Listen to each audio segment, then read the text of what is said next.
Well, we're joined here by a former Prime Minister of Ukraine, Arsenій Yaценюk, who, of course, was the Prime Minister in 2014 when the first of the Russian invasions took place. How would you describe the current situation now? Well, we are living in the dark hours or even dark days. I don't know whether have you seen the message of Putin that he delivered to the Russian people, but it was awful. It was disgusting. It's a kind of hysteria.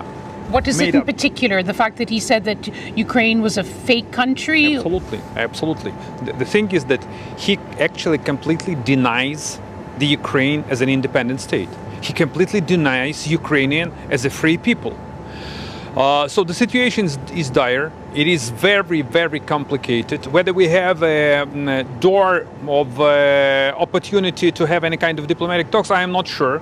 This could be a very, very window opportunity, but not the wide one. Do you think President Zelensky and his advisors are doing enough? The state of emergency, calling up the reservists, are these the right steps for Ukraine to be taking now? These steps have to be made urgently. So I believe that the next steps, it depends on the situation, how the situation will develop. The next step is to impose the martial law. No doubt that we need to mobilize martial law where in the two republics or no martial law. This is the state of emergency. State of emergency, right? Yes. So here is the thing: we need to mobilize an entire country.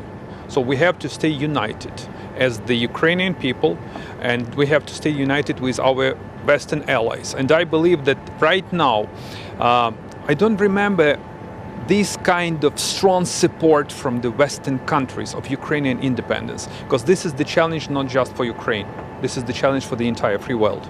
Yes, this is what is being emphasized, not just by Ukrainians, but indeed by European, by NATO officials. But do you think NATO could do more?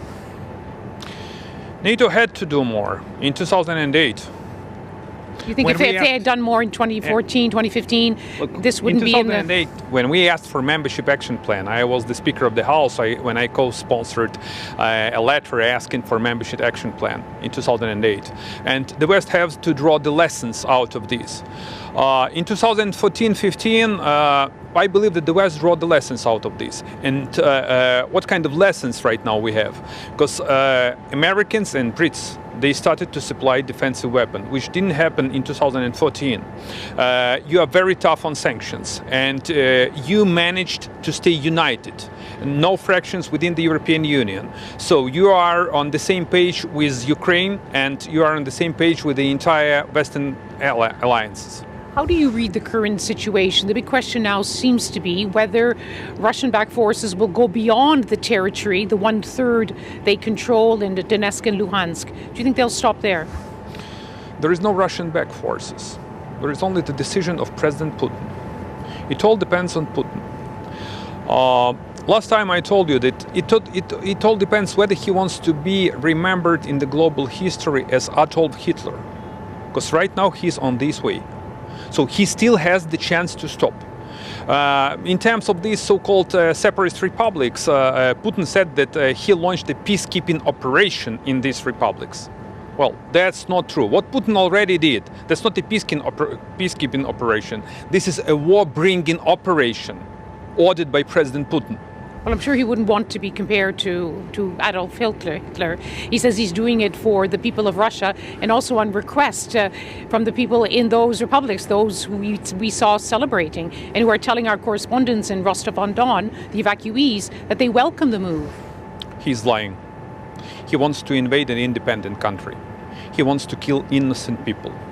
He defies the existence of Ukraine as a country and Ukrainians as a nation. Ukraine doesn't pose any threat to the Russian Federation. That's personally Putin and Russian Federation, who is one of the biggest threat after the Second World War to the global order. Arsenій Yaценюk, former Prime Minister, thank you very much for joining us in Kiev.